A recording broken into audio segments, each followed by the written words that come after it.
first part. Okay? So, we have x squared minus 2 over 5x. So, I think, ang pinagkaiba nito, meron siyang fraction. So, ang gagawin natin dyan, ganito lang, no? So, you have b. b is equal to, I think, b over 2 na siya, no? Negative 2 over 5. Yan yung b natin. Okay? Tapos, i-divide mo pa yan sa 2. Okay?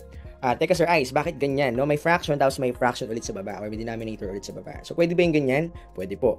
Okay, so, ang gagawin mo lang na technique dyan, pwedeng yung method na reciprocal, pwede mong gawin yon. Or, may tuturo ko sa inyo method, maglalagay ako dito ng 1 sa ilalim. We all know that 2 divides 1 is 2 pa rin, no? Sabihin natin na may 1 dito sa ilalim. Okay? So, ngayon, pag ginawa natin yon, ito na yung shortcut dyan. So, we have 2 times 1. Mumultiply lang natin yung pinakataas at yung pinakababa. So, that is 2. Okay? Yun na magiging numerator natin. Baba natin ng konti. Ayan.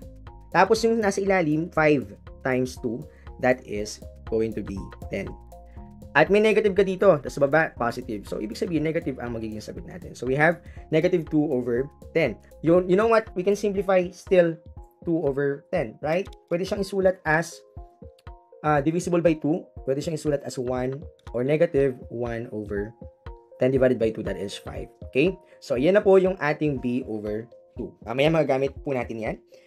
The next one is, isulat na natin yung original equation dito sa baba. So, we have x squared.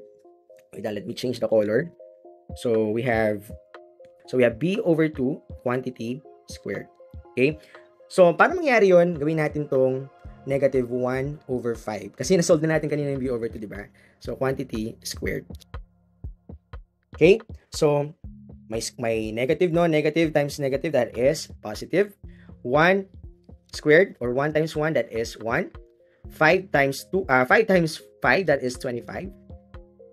And that's it. That is our b over 2 squared. Okay? So, ito na. Susulat na natin po yung ating x squared minus 2 over 5. That is plus 1 over 25. Ito yun eh. Diba? So, ang factored form is like this, no? Ang factored form natin would be, so let me change the color, would be x, yung b over 2, that is negative, so we will use negative 1 over 5. Ito po yun. Okay? Lagyan natin ng squared kasi yun yung pinaka-factor form natin. So, sa first part, yun lang yung gagawin natin. Hahanapin lang natin, kukumpletuhin lang natin yung square o yung ating expression. Like this one, this is how we complete it, no? And then, after we complete, we will use the format and we will make it in a factored form. Kasi mamaya, sa mga susunod na equation natin, gagamitin natin tong concept na to para mas madalis nating mahanap yung mga roots. Okay?